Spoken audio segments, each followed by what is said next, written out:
Donc on est à la place de la nation.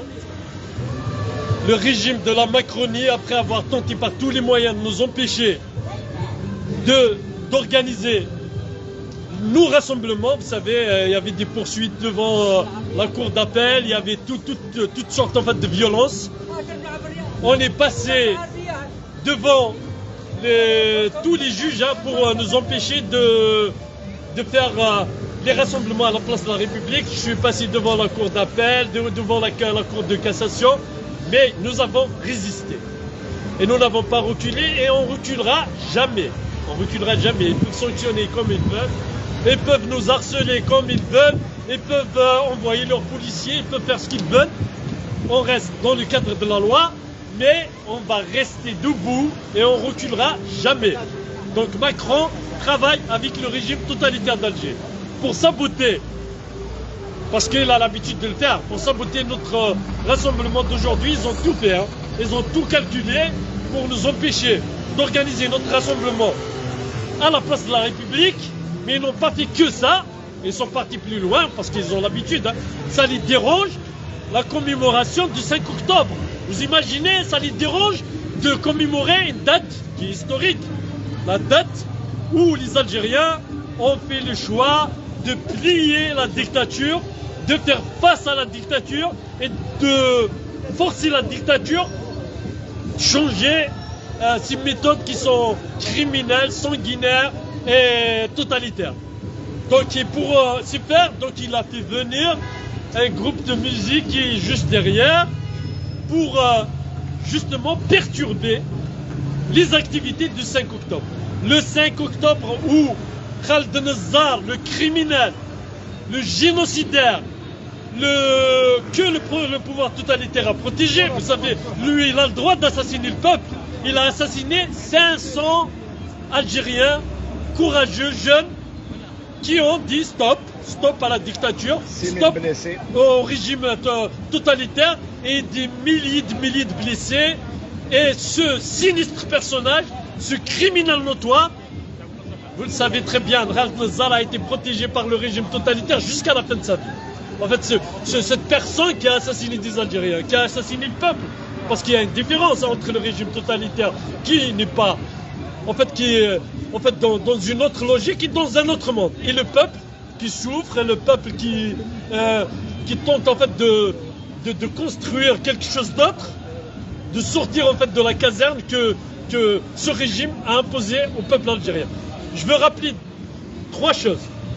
Première chose, c'est les révolutions. Aujourd'hui dans le monde, à Madagascar, ils ont réussi à plier le régime totalitaire.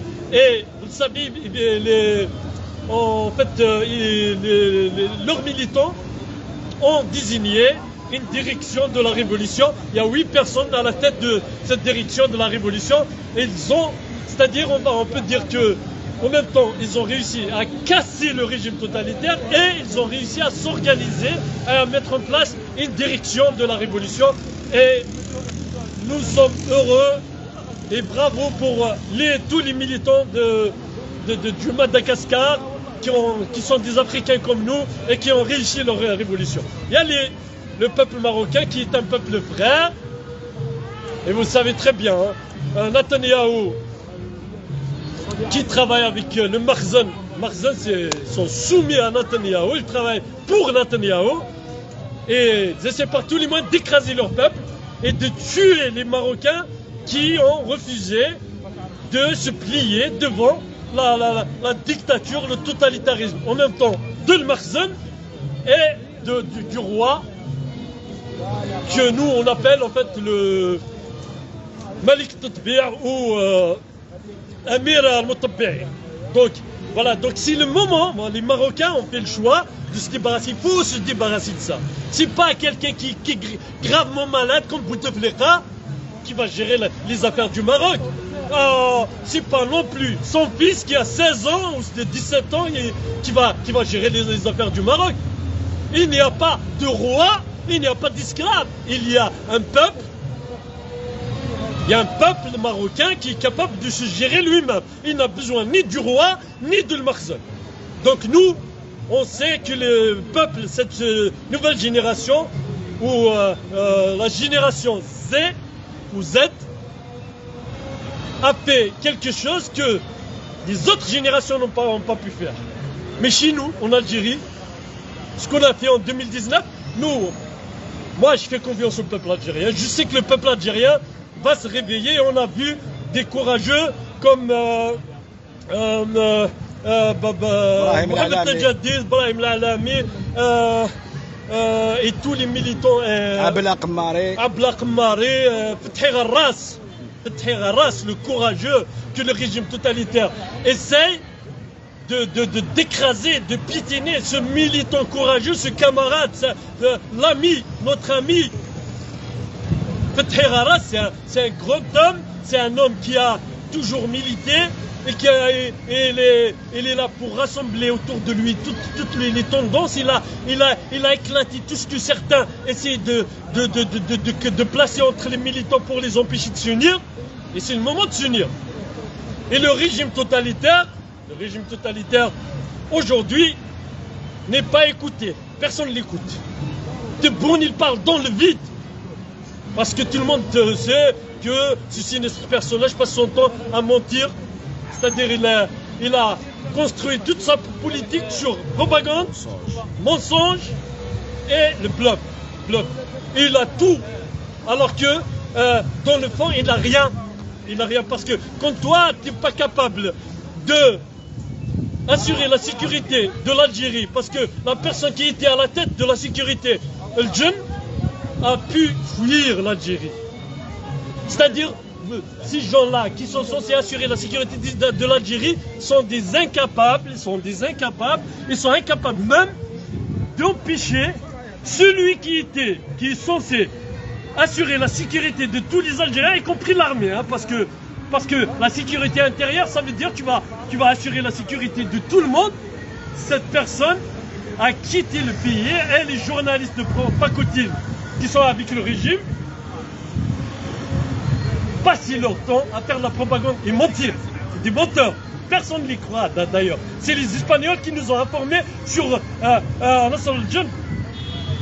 C'est les Espagnols qui ont dit que Nasser el-Djen il est en Espagne, qu'il a quitté le pays, Donc ces gens-là ont montré qu'ils sont incapables d'assurer la sécurité de l'Algérie. Et que eux, ce sont un danger imminent. Et un danger qui pour eux, on doit se débarrasser de ce danger. Pourquoi? Parce que c'est l'avenir de l'Algérie. C'est le présent de l'Algérie qui est menacé. Donc on doit faire très très attention. Donc, et il y a un troisième point, c'est Moqré, ou la blague du siècle, ou les blagues de Toto. Je ne sais pas si vous connaissez Toto. Elles sont bonnes pour les enfants, mais pas pour les militants. Parce que Moqré, qui est la colonne vertébrale du régime totalitaire. Moqré, qui a toujours travaillé avec le régime, et qui était membre d'un parti politique, qui travaille à 10 000 à l'heure avec le régime. Il n'a jamais dénoncé les pratiques insupportables du régime qui emprisonne les militants, d'une justice aux ordres, il n'a jamais parlé. Hein. Donc pour le faire revenir et pour reconstruire la façade une autre fois, parce qu'ils ont besoin d'une façade qui est complètement détruite, qui est complètement démolie par les pratiques malsaines du régime totalitaire. Donc, pour faire tenter de refabriquer une façade, donc ils essayent d'envoyer, ils ont envoyé Moqré, et par contre, le fait de l'envoyer, accompagner la flottille de Somoud, ça veut dire beaucoup de choses. Hein. Somoud, tu ne vas pas accepter la dictature et tu pars faire la pub. Faire la pub de... Personne ne comprendra comment Netanyahou a lâché la tête d'un parti politique qui était, entre parenthèses, qui se disait contre le régime sanguinaire, génocidaire de Netanyahou. Il l'a lâché, Moqré, après 24 heures. Ça veut dire quoi? Point d'interrogation. Et Moqré est parti, vous le savez très bien, en Turquie. Ça veut dire le réseau État États-Unis, en fait, il est là. En fait, ces gens-là qui travaillent avec l'Amérique et qui travaillent pour l'Amérique, parce qu'ils n'ont jamais travaillé avec l'Amérique, mais ils travaillent pour l'Amérique, pour la victoire des Américains, pour la victoire de Trump. Donc Netanyahu l'a lâché. Et pourtant, le nom de MSP avant, vous savez, MSP, on l'appelait avant Hamas. C'est-à-dire comment Netanyahu a lâché Mokri, et Mokri qui est une pièce maîtresse en fait de régime totalitaire. Donc nous, on n'arrive pas à comprendre s'il y a complicité. Et vous savez très bien, la réponse vous l'avez. Donc il y a des liens entre eux.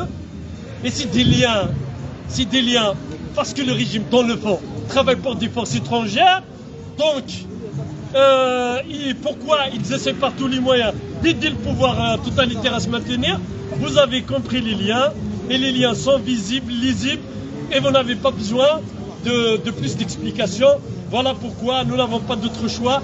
Il faut déraciner le mal, et ceux qui tentent de fabriquer un Joulani en Algérie, ils doivent savoir que le peuple algérien est conscient et le peuple algérien sait ce qu'il fait. Et Mokri n'a jamais défendu ni la révolution, il n'a jamais été contre la dictature, ni contre le totalitarisme, ni contre les emprisonnements, ni contre les injustices. Elle fait partie des gens qui étaient injustes envers le peuple algérien, et elle n'est qu'un élément nuisible et un élément qui est là pour maintenir un régime totalitaire. Vive la révolution, vive la lutte. 1er novembre. Et le 1er novembre, une marche unitaire, une grande marche qui partira de la place de la République jusqu'à la place de la Bastille. Préparez, faites ce que vous pouvez, parlez de ça, parce que cette marche est très très importante. Et le 17 octobre, parce que nous, en fait, les militants de la révolution dont nous sommes des héritiers, et pas le régime qui a trahi, donc ils sont morts, noyés dans les seins, en fait dans la Seine. Donc il faut venir commémorer cette date du 17 octobre. On va organiser un rassemblement le matin devant le pont de Saint-Michel, et le soir, il ne faut pas oublier, parce que le soir on va faire un autre rassemblement à Saint-Denis de 17h jusqu'à 20h. Et le matin de 8h jusqu'à midi, on se donne rendez-vous à la place Saint-Michel. Vive la révolution et vive la lutte. Et merci. Oui, c'est un vendredi, ouais. Il faut prendre une journée, hein, comme tout le monde.